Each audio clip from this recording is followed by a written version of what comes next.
Halo semuanya, kita jumpa lagi di sesi kita yang ke-33. Seperti yang mungkin kita tahu, siaran televisi di Indonesia dimulai saat TVRI sebagai stasiun televisi mengudara secara publik untuk pertama kalinya pada tanggal 24 Agustus 1962 untuk menayangkan upacara pembukaan Pesta Olahraga Asia atau kita kenal sebagai Asian Games di tahun 1962. Memonopoli siaran televisi sejak tahun 1962, mulai tahun 1989 TVRI tak lagi sendiri. Seiring dengan dibukanya peluang bagi sektor swasta, berbagai stasiun televisi swasta pun bermunculan. Belakangan ini, perkembangan teknologi digital juga turut menghiasi dinamika industri televisi.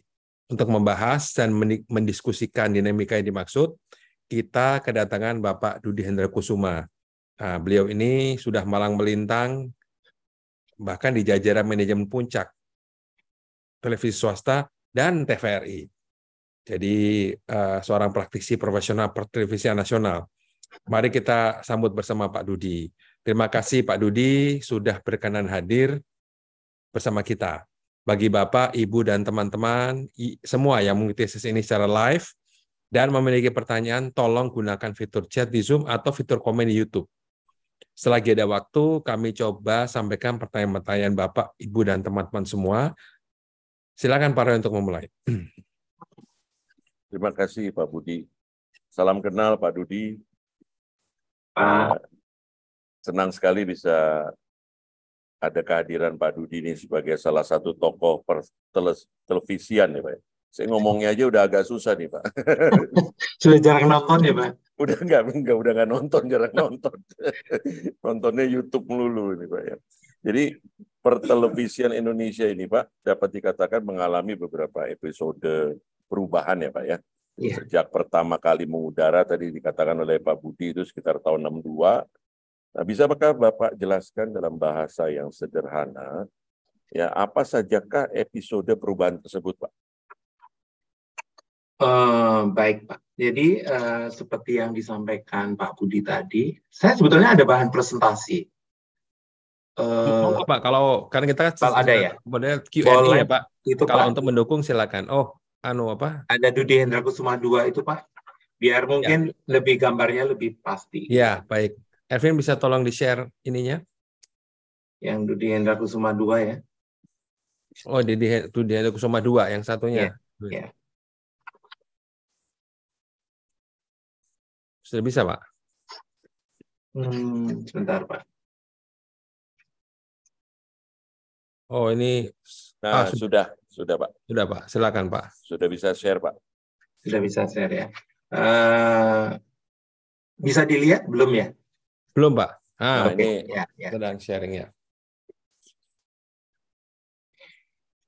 Jadi mungkin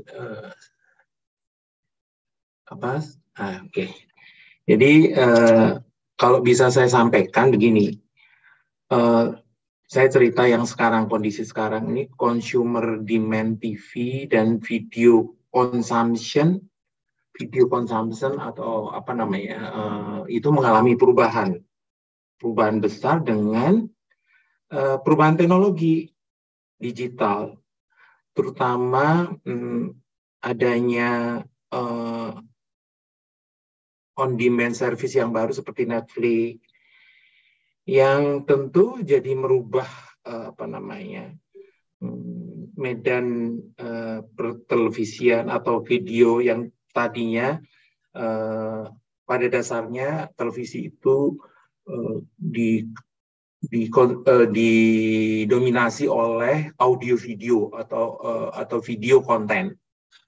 Ini pertama. Yang kedua, tadi sudah disampaikan oleh Pak Budi. Next.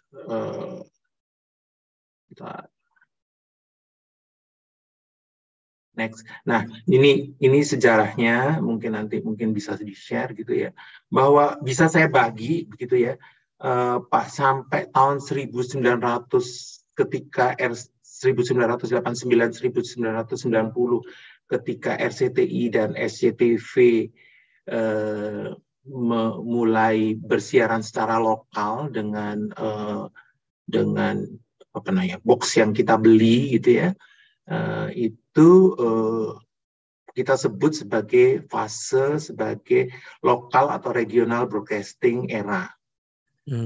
Lalu next-nya mulailah itu national broadcasting era.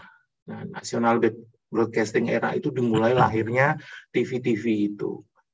Nah, Indonesia ini memang luar biasa. TV yang memiliki izin itu hampir sekitar 12 ya kalau nggak salah. 1, 2, 3, 4, 5, 6, 7, 8, 9, 10. Plus TVRI 11 TV ketika nasional era itu. Dan sebetulnya saya nggak tahu mungkin bukan bidang saya ngomongin politik gitu ya. Nah, ketika TVRI stop iklan, nah itu era sebetulnya kematian dari TVRI sendiri.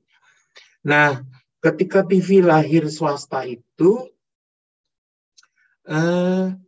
sebetulnya TV-TV ini investasinya sangat besar, Pak. Investasinya sangat besar. Kalau dihitung-hitung mungkin hitungan ekonomis tuh ya belum balik lah sebetulnya gitu ya.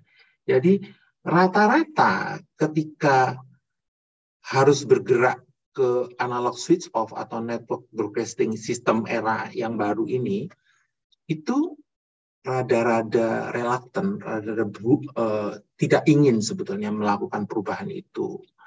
Tetapi kan fasenya adalah mau nggak mau, suka nggak suka, Indonesia itu sebagai anggota G20 lah atau di kalangan dunia itu Indonesia itu satu-satunya negara mungkin termasuk dengan Timor Timur, Papua Nugini dan beberapa negara miskin yang lainnya yang belum melakukan digitalisasi. Jadi suka nggak suka memang harus dilakukan itu pada tahun 2022 itu. Sebetulnya ide itu sudah diawali dari tahun 2000 Pak, tapi baru terselenggara 2022 bulan November. Ketika ini terjadi, maka yang nggak siap susah ngikutin. Dan mungkin kalau dibandingkan di beberapa negara lain gitu ya, TV nasional itu di luar negeri itu hanya 3 TV, hanya maksimum 5 gitu ya. Nah, Indonesia dan mungkin kalau di Asia Tenggara dan Thailand lah yang paling banyak TV nasional seperti ini dan dikelola oleh swasta gitu ya. Jadi ketika ini terjadi lalu karena banyak persaingan besar, kemudian investasi besar, kemudian nggak siap gitu ya, maka ketika ASO terjadi itu sepertinya memang gampang. Tapi saya pikir pemerintah tidak akan mau seperti yang saya duga dari awal bahwa pemerintah tidak akan menunda ini karena kebijakan digitalisasi ini adalah kebijakan yang pro konsumen. Jadi nggak mungkin ditunda. Konsumen berhak mendapatkan media seluas-luasnya, semurah-murahnya, dengan kualitas yang terbaik. Jadi bedanya digital dan setelah digital dan non-digital, analog dan digital ini adalah kualitas siaran lebih baik. Kalau mungkin saya cerita operasionalnya di industri TV, kita itu kalau waktu analog di industri TV, terutama saya misalnya masih di TV One gitu ya, masih di TV News gitu ya, itu kita ribut dengan berat badan presenter. Karena sama sekali tidak menarik kalau tampil di TV analog. Jadi badan presenter dengan perangkat digital yang bapak-bapak miliki di rumah itu membuat presenter itu terstretch badannya, bukan langsing jadi gendut-gendut. Nah, ini yang ketika digital ini hilang tuh satu problem itu. Masyarakat benar-benar menikmati kualitas siaran yang lebih baik, lebih bervolume, lebih ada deep-nya antara face ke background itu ada jaraknya, kemudian nggak rapi dikit langsung kelihatan dan sebagainya. Coloringnya pun baju itu juga makin makin jadi penting karena saya ngomong operasional. Jadi misalnya di TV HD itu sangat nggak bagus kalau kita pakai batik karena distract orang karena polanya lebih besar, sehingga kalau Bapak dan Ibu dan rekan-rekan semua melihat gitu di TV-TV nasional sekarang rata-rata pakaiannya itu monokrom, bajunya dengan warna single ini, enggak ini karena pola itu sangat mengganggu kenyamanan menonton. Mungkin tidak dirasakan oleh bapak-bapak atau ibu, tapi saya bilang ini nggak enak dilihat, gitu ya. Bisa saya katakan seperti itu. Jadi memang ASO ini suatu keniscayaan, suatu hal yang mesti dilakukan dan akhirnya terlaksana. Apakah ketika menjadi ASO lalu penonton TV berkurang? Berkurang. Ada yang nggak mau beli TV, nggak mau beli set-top box lagi karena TV-nya TV tabung dan kepemirsaan itu berkurang. Ini ditunjukkan dari sampel dari Nielsen. Nielsen juga tidak bisa memaksa sampelnya membeli TV baru atau membeli set-top box yang baru untuk nonton analog, untuk nonton digital, nggak bisa. Jadi memang ada tahapan. Pulihnya berapa lama? Pulihnya sekitar 4 bulan sampai 6 bulan dari itu. Dan ketika ketika penonton itu berkurang, si advertising itu juga menurunkan harga. Menurunkan harga karena KPI-nya adalah rating yang berkurang. Lalu kita menghadapilah yang namanya persaingan baru. Karena di era digital ini muncul TV-TV daerah baru dan TV-TV level nasional yang baru.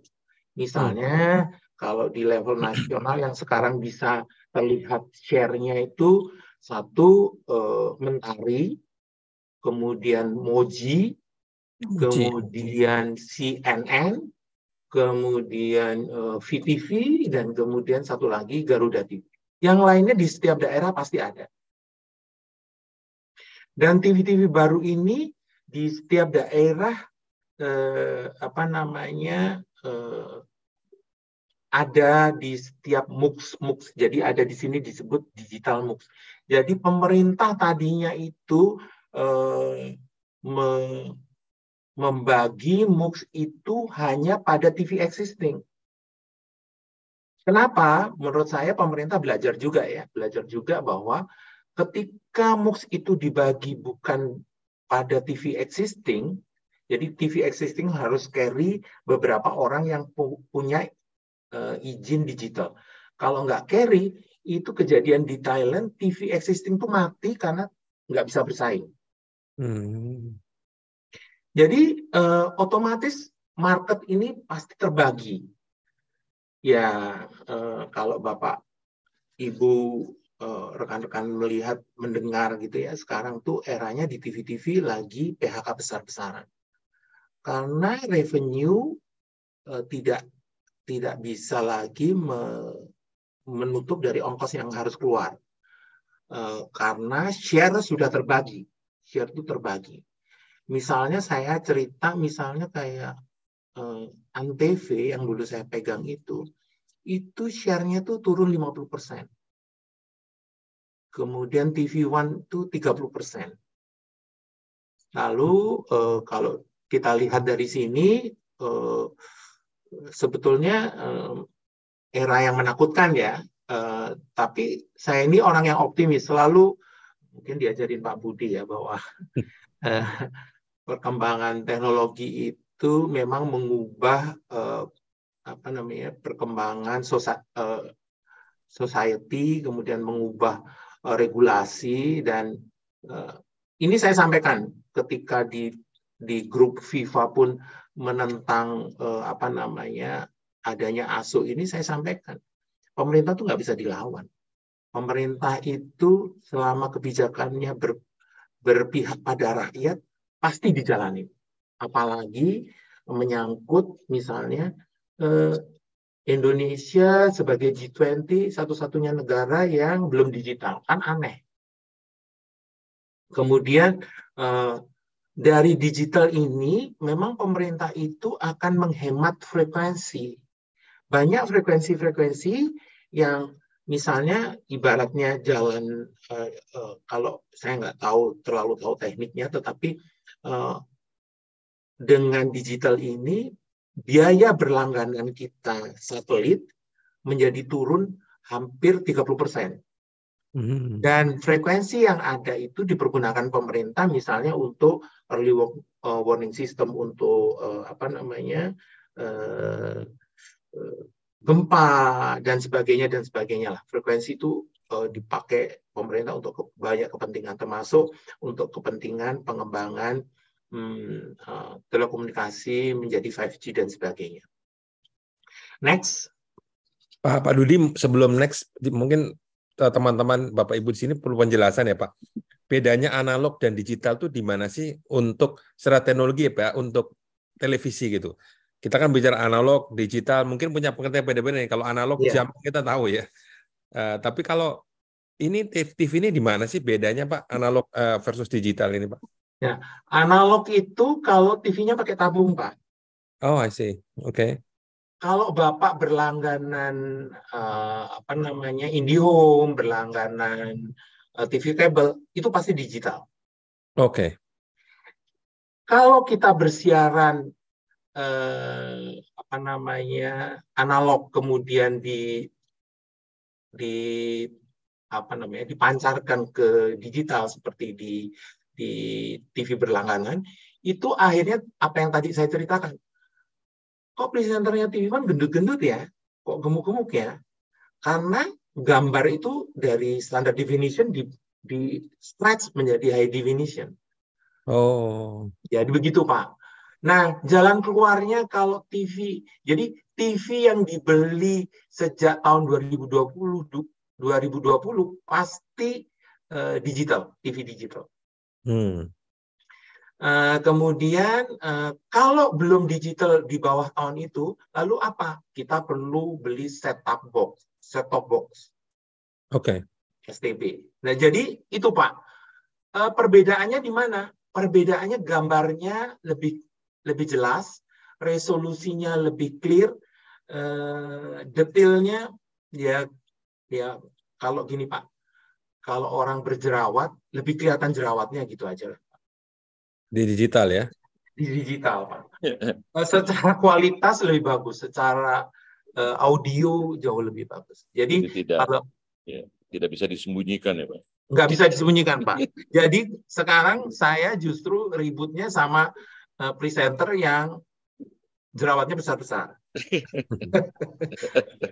Saya punya presenter yang kalau makan sesuatu kemudian jerawatan, saya bilang kamu pasti makan sesuatu ya, ini jelek nih di layar, ya. Kelihatan di layar. Dan itu jadi apa ya namanya konsumen ya, kalau pindah jelek langsung pindah gitu kan Pak. Betul. Kalau menarik pasti akan stay Pak. Iya. Nah itu yang mungkin bedanya konsumen Indonesia dengan konsumen misalnya BBC atau Amanah gitu ya, atau CNN gitu ya. Presenternya tua-tua nggak apa-apa, ribut-ribut juga nggak apa-apa. Di kita tuh nggak bisa. Sudah harus pinter, muda, dan cantik gitu, atau ganteng gitu ya. Atau ganteng. Jadi memang ada beda selera itu di situ. Pak Dudi, ini kalau tadi mohon dijelaskan Pak Dudi tadi menyinggung juga bahwa TV nasional di negara lain itu nggak banyak. Nggak banyak. Ya, nggak banyak. Tapi di Indonesia itu banyak, itu Itu maksudnya apa, Pak? Ya, karena pengertian kita TV nasional itu cuma satu, Pak, TVRI. Yang lain kayak RCTI, TV One, Indosiar itu adalah TV swasta ya, Pak. Itu gimana ya, Pak? Jadi TV yang memiliki right atau hak siaran secara nasional, Pak. Jadi kalau di negara lain dibatasin tuh, Pak. Dibatasin. Misalnya di Amerika itu juga cuma terbatas ada 3. Kemudian di Indonesia itu sampai 11 itu. Nah di Malaysia aja TV 1, TV 2, TV 3 kalau nggak salah atau apa gitu ya. RTM gitu, Pak ya. RTM ya, RTM 2, 3. Nah di kita tuh nggak, Pak. Sebetulnya kenapa ini terjadi? Kalau nggak salah ini, karena saya pernah di TPI juga, jadi frekuensi TPI itu secara nasional dihadiahkan oleh Pak Harto kepada Mbak Tutut. Kemudian itu membuat lahirlah TPI. Kemudian lahirlah RCTI itu TV right nasional yang dihadiahkan kepada Pak Bambang. Iya. Dan SCTV ke Mbak Titi. Oke. Jadi lahirnya rusaknya sudah dari situ dulu, Pak. Iya. Sedangkan di satu pihak TVRI nggak boleh lagi beriklan. Ya, betul, Pak. Nah, sementara frekuensi itu adalah milik negara. Makanya saya bingung juga itu zaman dulu di hadiah. Tapi kan saya masih kecil waktu itu, Pak. Jadi termasuk misalnya kayak Antv lahir pertama kali itu kan karena dihadiahkan, bukan dihadiahkan, Bakri mendaftar. Lalu lahirlah Trans TV, Trans 7 dan sebagainya, itu era ketika Pak Habibie mengganti. Era-era di mana media dibuka begitu, Pak. Iya. Era reformasi ya, Pak. Reformasi, betul, Pak. Nah, kalau saya ingin penjelasan lebih lanjut ya, Pak. Jadi kalau TV daerah ini itu bukan frekuensinya nasional ya, Pak. Jadi dia tidak bisa broadcast secara nasional. Nggak bisa. Dia hanya di daerah situ saja gitu, Pak ya. Betul. Jadi memang TV daerah misalnya Jawa Pos, mereka bersiaran tadinya di Surabaya, tetapi ada di tempat lain karena mereka punya berjaringan. Berjaringan, gitu, Pak. Bali TV gitu-gitu juga, Pak ya? Iya, Pak. Oke. Makanya kalau dibilang TV itu pelajaran dari analog switch off itu ketika di Italia, Pak. Di Italia itu TV itu langsung meledak, hampir jadi 90 TV, Pak. Tadinya 3, dibuka semua, kemudian jadi 90, dan orang tuh jadi bingung. Akhirnya sampai sekarang tersisa mungkin tinggal 50, bangkrut. Karena ketika nggak ada yang nonton TV, ya nggak ada iklannya. Saya terus terang, saya juga bingung, Pak, nonton TV. Karena banyak sekali. Jadi saya menetapkan satu saja, dan itu aja jadinya. Betul, Pak. Karena pada dasarnya kita tuh secara perilaku gitu ya, sesuai dengan jumlah angka yang ada di remote aja, Pak. Musuhnya TV kan remote control, Pak. Begitu dikasih nomor misalnya 300 gitu kan bingung dia, 300 gitu kan bingung. Dia bisa, orang itu akan bisa mengelola itu cuman sejumlah yang ada di remote itu. Iya, Pak. Terima kasih, Pak. Terima kasih. Silakan Pak Budi. Boleh. Ya, Pak Dudi kan ini mumpung masih di slide ini, Pak ya. Ini kan Bapak membagi beberapa episode ya. Iya. Bapak amati berdasarkan pengalaman, ini apa ya trigger dari munculnya episode-episode ini? Kok saya lihat kan ada SK, apakah memang aspek legal ya yang memunculkan episode-episode perubahan ini, Pak? Betul, Pak. Jadi memang perubahan teknologi itu membuat pemerintah, dalam arti Kementerian Kominfo, membuat kebijakan-kebijakan. Tentu belajar dari banyak negara ya Pak ya. Kalau saya lihat Kominfo itu kan rajin visit sana visit sini gitu ya. Karena ketika satu kebijakan diambil, konsekuensinya itu besar terhadap seluruh industri. Akhirnya makanya diambillah digital MOOCs ini. Kenapa seperti itu? Karena ketika nanti dibebaskan, misalnya ada yang waktu itu bicara gini, digitalisasi di Singapura gampang banget, ya negaranya ya cuman segitu gitu ya, jadi nggak susah gitu ya. Akhirnya Indonesia ini belajar misalnya dari Jepang, dari Rusia, dari Brasil yang negaranya besar tuh apa yang mereka lakukan? Mereka melakukan mengenai digital MOOCs. Nah, ada juga negara yang membebaskan punya siaran nasional, kemudian Kominfo memutuskan itu nggak akan berhasil karena pada dasarnya infrastruktur yang harus dibangun itu mahal banget. Misalnya membangun stasiun di daerah-daerah itu luar biasa mahal. Nah itu mungkin akhirnya pemerintah menetapkan bahwa MOOCs itu hanya diberikan pada TV-TV existing karena mereka sudah punya stasiun di daerah dan kemudian menjadi MOOCs operator. Jadi kayak di TV One yang di Jakarta, kita itu menerima misalnya ada siaran dari JAK TV itu bisa, kemudian dari dari Net TV, kemudian dari ada beberapa TV lagi, Banten TV kalau nggak salah. Jadi memang kita harus mengakomodir seperti itu dan kita ditetapkan menerima sewa mengoperasikan itu dari pemerintah. Nah sebetulnya tadinya mungkin pemerintah ingin MOOCs-nya itu semua total dari TVRI.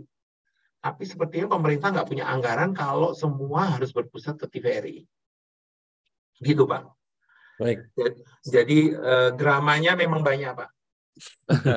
Seperti itu. Pak Rudi ini karena masih ada di slide ini, saya tertarik begini Pak. Karena kita kan berbicara soal ke depannya Pak ya. Ya. Dan kalau tadi keterangan Bapak itu kan berarti kan TV di kita itu banyak nih Pak ya. Hampir kayak nanti kayak Itali nih. Nah ini apa dampak, pertama Pak, apa dampak secara positifnya Pak ya? Dengan banyaknya TV ini. Yang kedua, apa dampak secara negatifnya Pak? Ya, gini Pak, ada skenario yang di kalangan kita dibahas mengenai hal ini. Mungkin ada di slide berikutnya, boleh nggak di slide berikutnya? Boleh Mas, silakan Pak.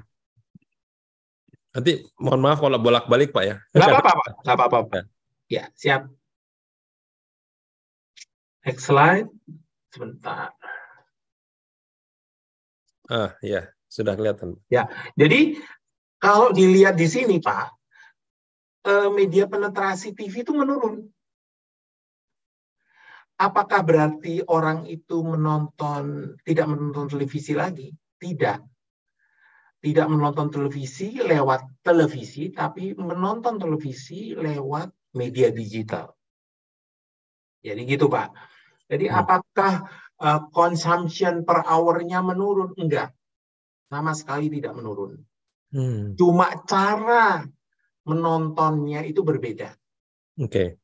Nah, ini masih melalui PTV dan sebagainya. Next. Nah, ini gambarannya. Dulu supaya kita jelas, dulu ketika sebelum tahun 2022 itu ada 58 juta penduduk yang menjadi merepresentasi 58 juta dari 11 kota Nielsen. Ada sebutan kota Nielsen Pak kalau di TV itu.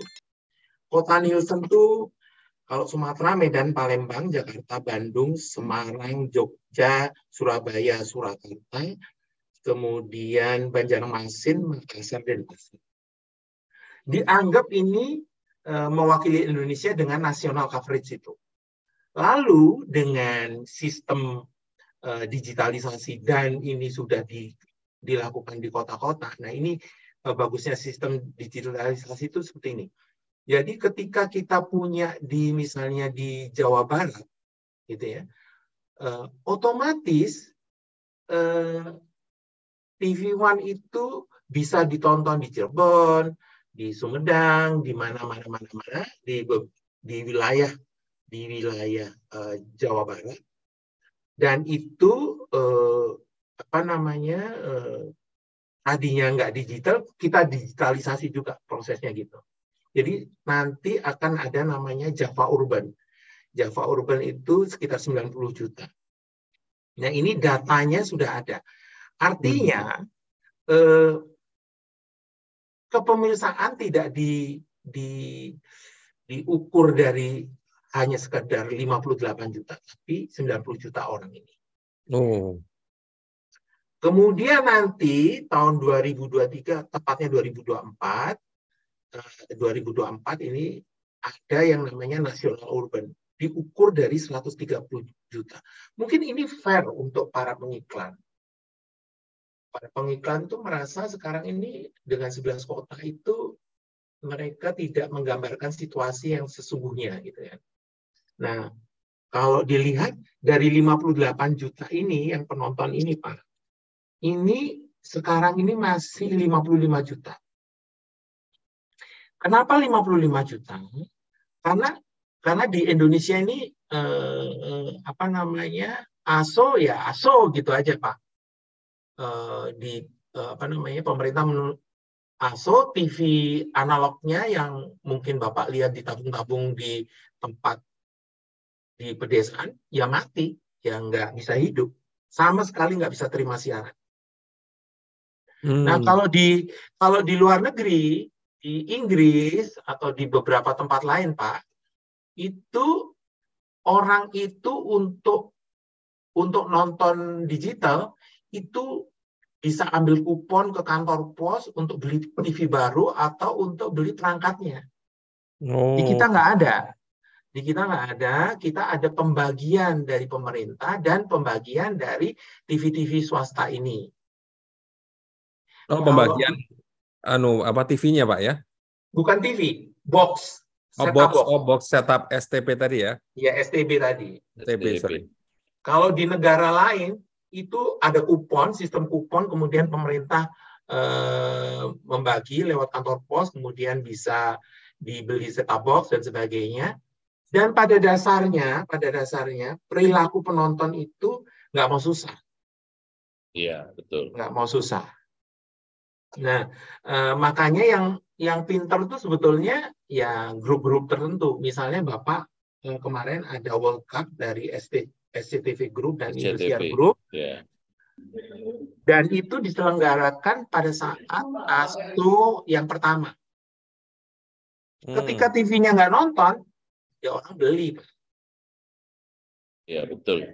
Karena pada dasarnya momen besar itu selalu mengundang orang untuk menonton TV. Ya. Ya, gitu Pak. Ini next, boleh next. Nah, ini gambarannya. Kalau dengan ASO ini 130 juta orang itu tercover karena mencakup sekian kota. Apakah ini nanti akan dikembangkan lagi? Pasti dikembangkan lagi. Karena kita ingin tentu representatif untuk mewakili keseluruhan Indonesia.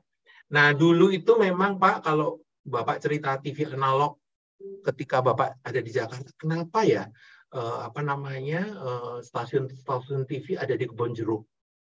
Bapak perhatikan nggak stasiun TV semua Iya, dari Kebon Jeruk ya Pak? Iya. Ya, antenanya ada di Kebon Jeruk. Indosiar, Metro TV, SCTV.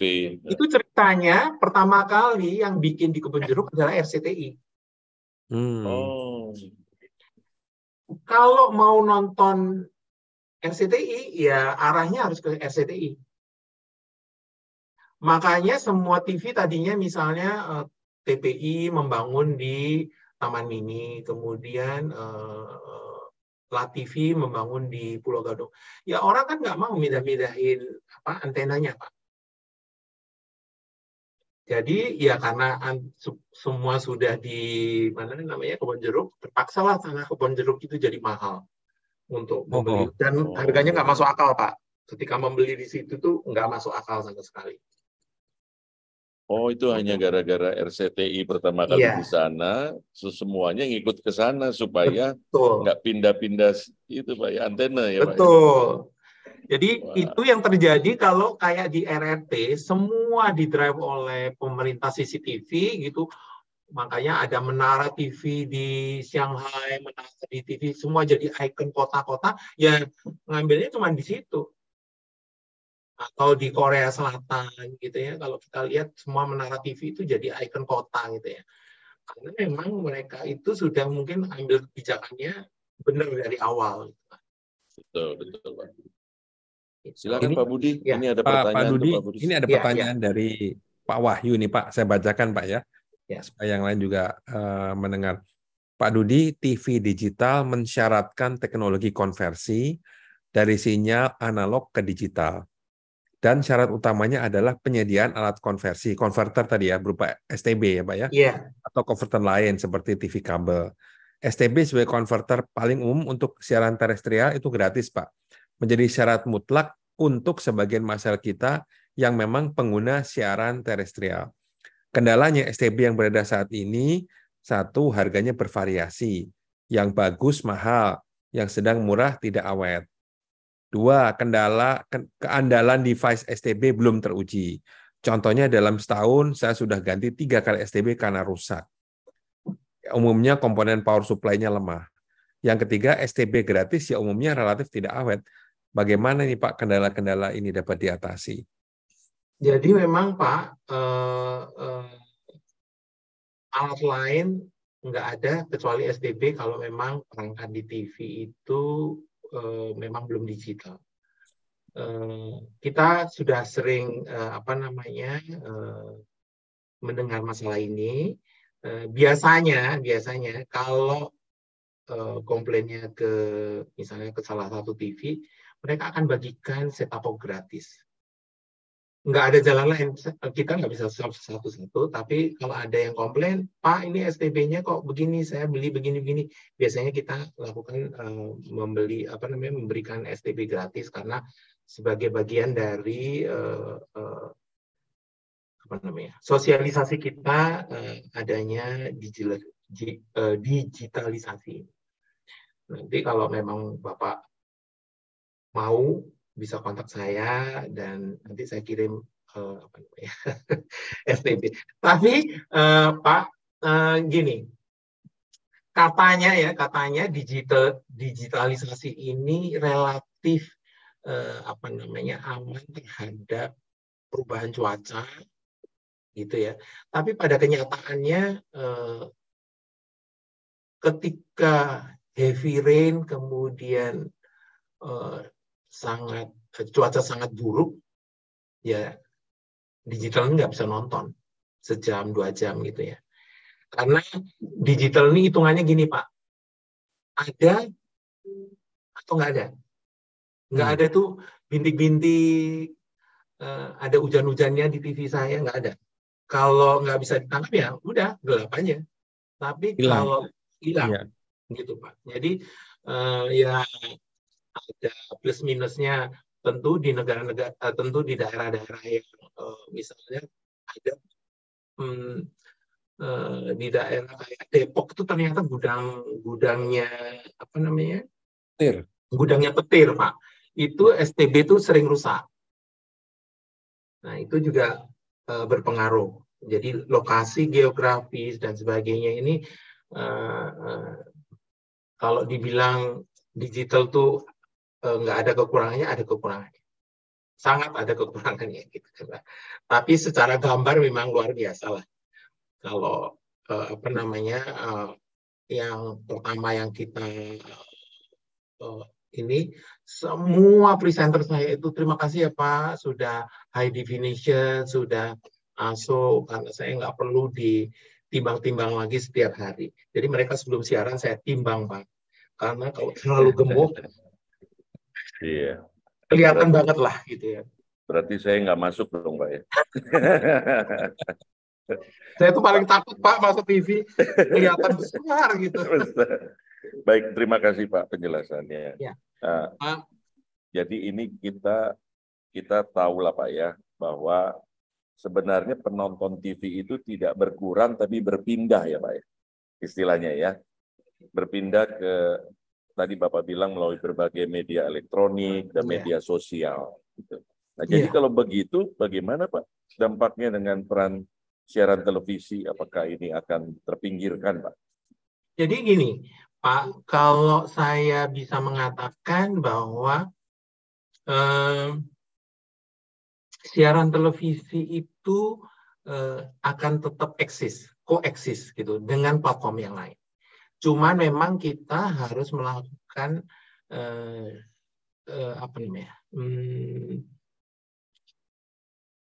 kolaborasi menggunakan media lain untuk bersama-sama. Misalnya Pak, misalnya gini. Misalnya kita boleh, Bapak suka nonton Lapor Pak nggak? Suka Pak, Trans TV. Lapor Pak, Trans TV. Bapak nggak nonton dari Trans 7 kan? Iya, saya kalau nggak salah nonton dari Trans 7 kalau nggak salah. Trans 7. Bapak nontonnya lebih sering lewat sosmed kan? Sosmed, betul. Jadi gini Pak, strateginya biasanya yang kita lakukan, potongan-potongannya untuk acara-acara entertainment, kita tayangkan dulu di sosmed. Fullnya, silakan disaksikan di TV. Bapak jadi apa namanya, apa istilahnya itu, pancingan-pancingan Pak ya? Iya Pak, apa namanya, teaser-teasernya kita tolong. Teaser-teasernya, betul. Jadi begitu Pak. Jadi ya kita kan muter akal juga kan Pak. Iya, betul. Gimana caranya ditonton gitu ya. Bapak nontonnya dari sosmed. Paling enggak, Bapak nggak nonton di TV, paling enggak ini Lapor Pak bagus loh. Nah, yang mau nonton full biasanya nonton di TV. Biasanya begitu Pak. Untuk acara-acara yang sifatnya scripted, bisa di tapping, dan timeless. Lalu kalau acaranya sifatnya timeless, Bapak pasti harus nonton live dari TV. Atau ambil streaming dari YouTube. Iya. Nah, kekuatan national broadcaster adalah di live, nonton streaming ini. Nah, ini yang sampai sekarang belum bisa digantikan oleh global player, misalnya kayak Netflix itu nggak bisa nayangin berita. Mungkin kebakaran di Hawaii itu menarik buat kita yang kelas A gitu ya. Tapi di TV ya tetap akan ditonton nanti kira-kira 2 hari berikutnya setelah mereka nonton di sosmed. Jadi trik-trik kita seperti itu Pak. Dan sampai sekarang alhamdulillah belum ditemukan device yang senyaman pesawat televisi, besar, enak dilihat, nyaman gitu ya. Semua kalau mau nonton dari laptop capek, mau nonton dari handphone capek. Jadi ya kecuali begini Pak, kecuali sampai ada device yang nyaman kita bawa-bawa kemana-mana, kemudian ini televisi pasti ditinggalin. Ya bisa dilipat-lipat TV-nya gitu Pak ya. Nah itu. Tapi sampai sekarang cerita belum ada. Sampai sekarang BBC masih eksis. Saya malah kagum dengan misalnya BBC sebagai perusahaan pemerintah. Lama tuh Pak ya, lama sekali. Lama banget. Itu Pak bikin drama. Bikin drama dan dikopi dramanya di Korea, dikopi di Taiwan. Itu luar biasa Pak. Ya, jadi franchise ya. Di franchise, Pak. Jadi kekuatan itu yang harusnya dimanfaatkan oleh Indonesia dengan banyaknya penduduk Indonesia, karena sekarang itu misalnya dengan membaiknya perekonomian Indonesia, saya dengar nih dari teman-teman tuh anak-anak muda di Malaysia merasa lebih keren kalau ngomongnya ala sinetron daripada ngomong Melayu. Jadi ini sebetulnya pengaruh bagus lah buat Indonesia.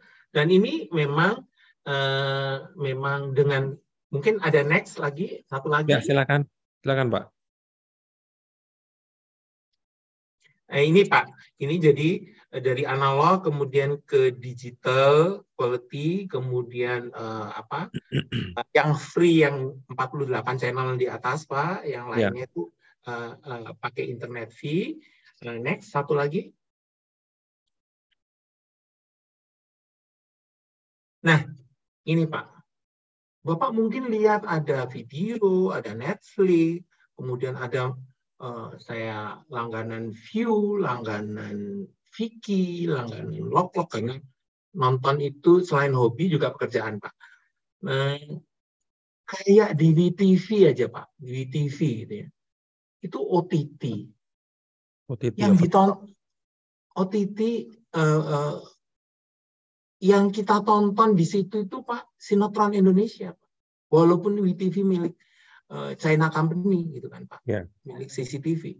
Jadi localized drama itu tetap menjadi tujuan utama dari misalnya View atau macam-macam lah, Prime Video, Pak. Ya, Netflix iya. Jadi Netflix itu ngalah teman saya itu sering dapat order sekitar misalnya tolong dibuatin film sinetron 1,5 jam nilainya 2 miliar gitu kan Pak, dengan sinematografi bagus dan sebagainya. Untung besar Pak, pemain-pemain konten lokal itu untung besar seperti itu. Tapi menjadi dipercaya Netflix kan butuh orang-orang lama juga gitu kan Pak. Iya, betul. Dan itu dalam bayangan saya gitu ya, ketika tadinya bahwa akan ada nasional global player yang kemudian membuat katanya universal market gitu ya, internasionalisasi gitu ya, itu di Indonesia susah banget kayaknya Pak, karena pada dasarnya orang Indonesia itu suka nonton film lokal. Iya. Ya sama lah seperti McDonald masih ada nasinya gitu kan Pak. Iya.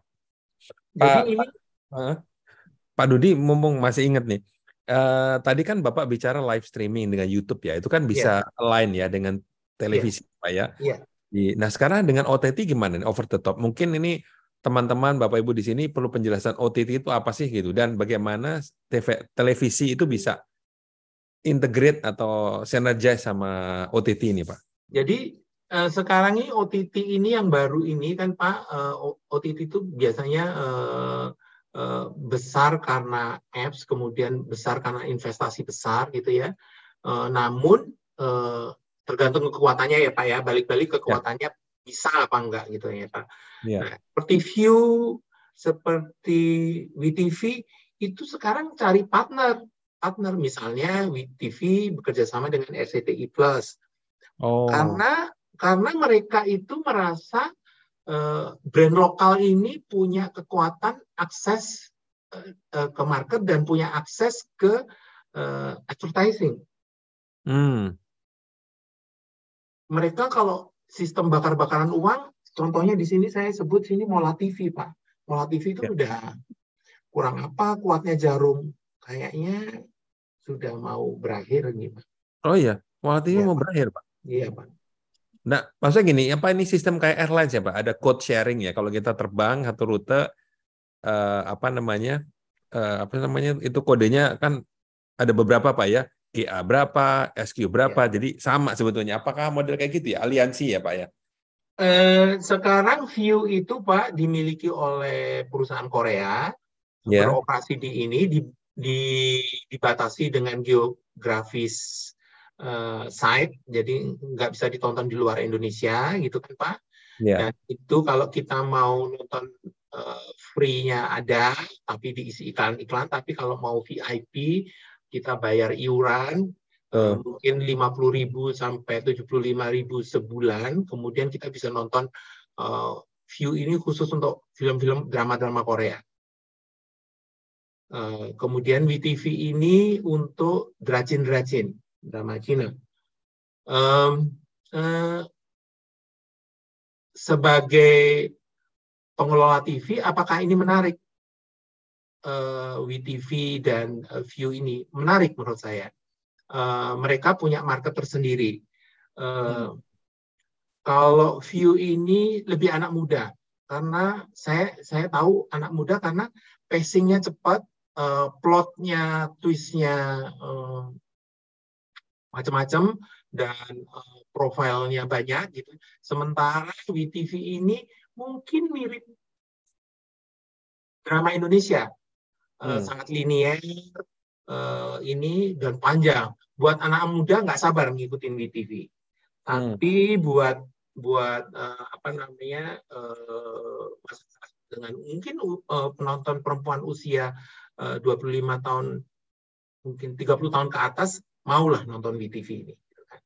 Nah, ketika mereka bekerja sama dengan TV, misalnya yang sedang dilakukan itu View menawarkan dengan apa namanya, dengan Antv maupun WeTV juga menawarkan dengan Antv juga.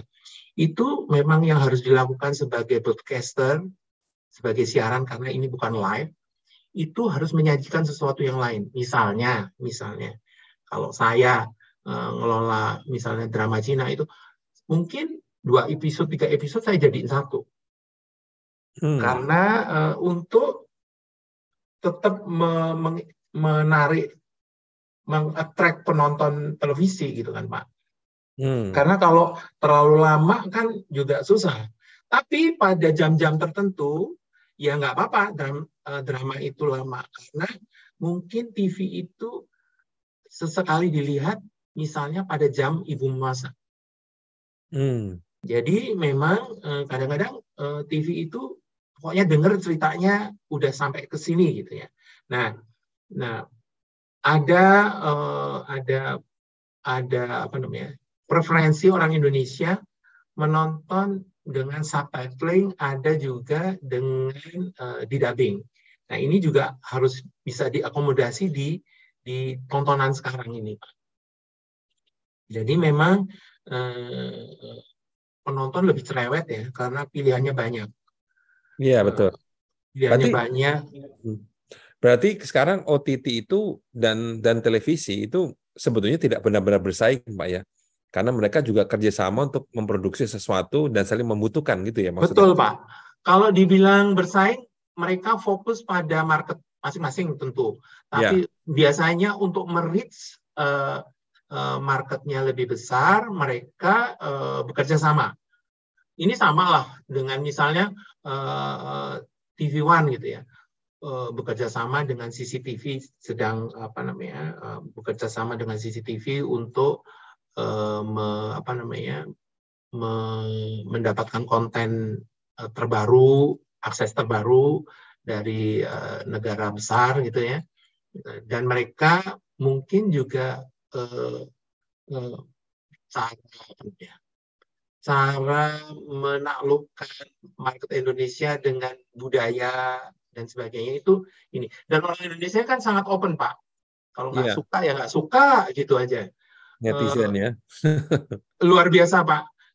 Kita kadang-kadang tuh kaget aja, tiba-tiba nggak suka gitu ya. Tiba-tiba kayak kemarin kita satu malam hari sebelum siaran itu kita dapat bahwa ada Habib Umar dari Yaman yang akan tausiah di Palangkaraya. Kita tuh bingung, ini siapa gitu ya. Dan bayarnya lumayan, Pak. Lumayan gitu kan. Ya karena ngelihat duitnya lumayan gitu ya, kita oke gitu ya. Ternyata itu ratingnya juga bagus. Padahal dia ngomong bahasa Arab, yang nerjemahin yang apa supaya penonton ngerti, ada yang terjemahin juga gitu. Tausiah. Oh, tausiah Jadi dan memang apa namanya di luar prediksi. Misalnya kayak kemarin upacara di istana. Rupanya orang menunggu-nunggu upacara di istana karena ini upacara terakhir sebelum tahun depan pindah ke IKN. IKN, betul. Saya nggak habis pikir, nggak pernah ada sejarahnya apa namanya upacara di istana itu kalau di total itu, walaupun memang kita ada kewajiban, bukan kewajiban, ada TV pool, jadi kita tinggal colok ya, dengan source yang sama, suara yang sama, gambar yang sama, masing-masing TV itu dapat share banyak, Pak. Pak Dudi kan tadi kan kerjasama dengan televisi OTT kan untuk memperluas jangkauan, Pak ya. Ya. Kan mereka punya aplikasi, Pak. Untuk apa? Kan semua bisa pakai aplikasi untuk nonton, nggak perlu lewat jalur televisi gitu, Pak. Nah, tapi kan mereka ada yang begini, Pak. Ada penonton yang mungkin bulan ini nggak bisa bayar 25.000 atau 50.000, dia mau nonton seriesnya lewat TV. Oh, masih. Oh, karena gratis ya TV ya? Gratis. TV kalau digital TV itu gratis. Gratis ya, oke. Pak, jadi saya bisa simpulkan Bapak ini persaingan TV itu bukan hanya di TV ya Pak ya? Iya, Dengan Pak. TV lain, tapi juga dengan tadi tuh OTT. Saya juga terus terang saya baru dengar tuh Pak, OTT. Iya. OTT segala macam. Saya pikir operasi tangkap tangan tuh Pak. Ternyata ada itu. Jadi persaingan juga sih. Tapi tadi Bapak sudah memberikan satu strategi baru, yaitu kolaborasi. Ya, dengan berkolaborasi berarti kemudian itu bisa mempertahankan keberadaan TV.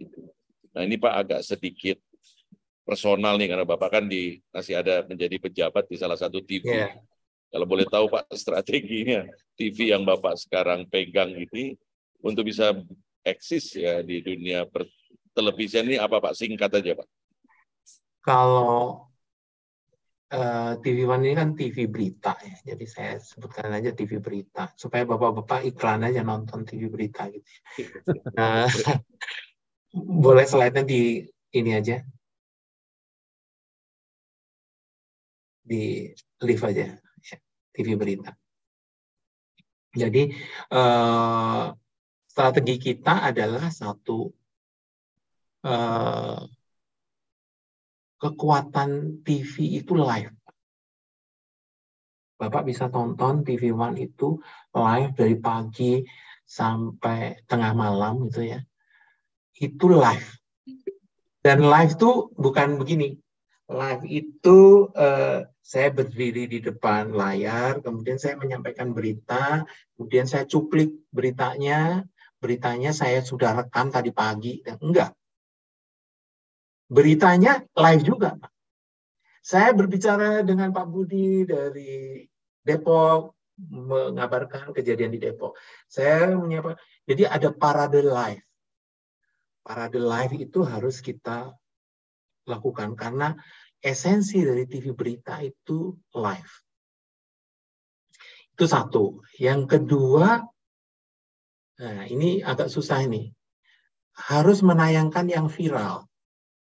Viral tapi nggak boleh hoax, Pak. Karena kredibilitas industri TV itu dilihat dari beritanya benar apa enggak. Gitu. Jadi kita nggak boleh itu hoax tuh. Jadi kita tayangkan viral. Tapi ketika kita menayangkan viral, kita nggak boleh juga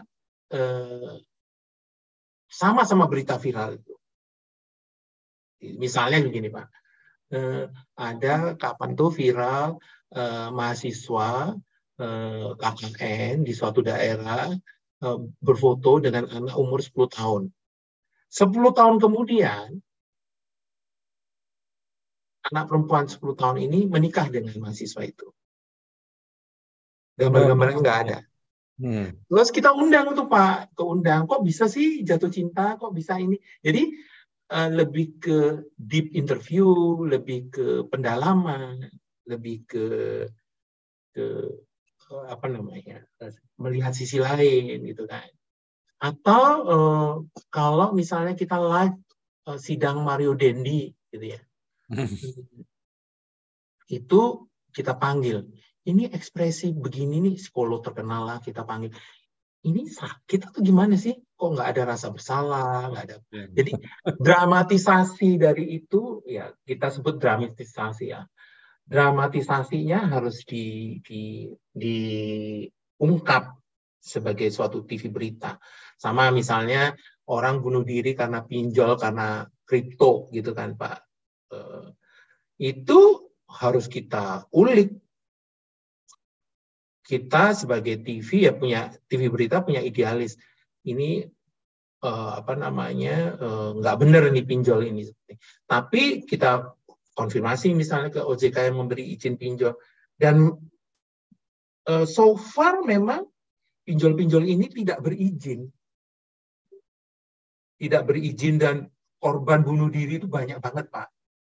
Itu beberapa kita coba kita ungkap gitu ya, bunuh diri karena pinjol ini luar biasa, penagihannya lewat kantor dan sebagainya. Jadi memang strateginya itu satu, kita harus menyajikan live event. Yang kedua, kita harus menyajikan sesuatu yang viral. Dan kemudian kita harus bisa menangkap situasi yang sedang ada di masyarakat, misalnya sebagai TV berita. Misalnya koalisi yang paling baru yang menyebut Ganjar dan Anies capres dan cawapres. Kalau menurut saya sih gosip ya itu ya kayak. Tapi ya dibahas kadang-kadang tapi masyarakat Indonesia suka drama seperti itu Pak.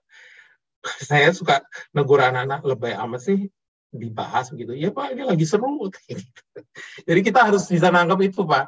Kadang-kadang makanya kita menerjunkan reporter-reporter ke lapangan itu untuk menangkap aspirasi itu. Yang kedua, kita juga melihat lewat web, lewat alat namanya Search Engine Optimizer, tag apa yang lagi seru dibahas seminggu kemarin. Nah itu biasanya kita lihat. Iya Pak, trending topiknya seperti apa. Gitu Pak. Baik Pak Dudi, ini karena janji kita ini 1 jam. Ini kalau 2 jam, 3 jam tetap aja kurang Pak. Karena saya pribadi, saya yakin Pak juga sama, itu belajar banyak Pak. Karena kan kita banyak pengen tahu ya, ini TV kemana sih arahnya, ada OTT, ada media sosial ya Pak. Ini banyak sekali Pak informasi yang kita dapatkan hari ini, walaupun tentu saya masih kurang. Nanti kita bisa adakan jilid 2-nya, tapi karena judul sesinya 1 jam nih Pak, kita harus akhiri karena Bapak Ibu teman-teman ini ya seperti Bapak juga tahu kan, kadang-kadang span of attention ini tidak bisa lama-lama Pak. Kalau udah lewat sejam mungkin udah decline gitu ya, jadi nggak efektif lagi gitu. Jadi kita akhiri dulu sampai di sini. Tentu terima kasih Pak Dudi sudah berbagi kepada kita. Terima kasih juga kepada Bapak Ibu teman-teman semua yang sudah hadir live menonton, dan juga yang nanti akan nonton kemudian ya Pak, siaran tunda ibaratnya di YouTube channel kami. Tentu saja ini bukan sesi yang terakhir, karena akan ada sesi berikutnya bulan depan. Ini setiap bulan Pak Dudi, Bapak Ibu dan teman-teman semua, di YouTube channel kami ya, kami singkat biar gampang aja Pak, 2L for you gitu ya, supaya mudah mengingatnya. Nah, mohon kalau ada relasi, keluarga dari Bapak Ibu dan teman-teman yang belum nonton live, mohon dapat menonton rekamannya di YouTube channel kami. Tentu saja pesan sponsornya jangan lupa subscribe biasa supaya kita lebih semangat Pak. Saat ini subscribe kami sudah 1.360. Ya lumayan lah, walaupun kita nggak mengejar komersialisasinya Pak ya, tapi kita ingin tetap semangat menghadirkan konten-konten untuk menambah ilmu dan pengetahuan kita semua. Nah, pesan sponsor yang lain, meskipun pandemi sudah berakhir, kita perlu terus menjaga kesehatan kita masing-masing dengan selalu menerapkan pola hidup bersih dan sehat. Saya kira sampai di sini siaran kita hari ini. Sampai jumpa di sesi berikutnya. Salam sehat, penuh semangat. Terima kasih. Selamat menjalani aktivitas selanjutnya. Terima kasih Pak Dudi. Terima kasih semuanya.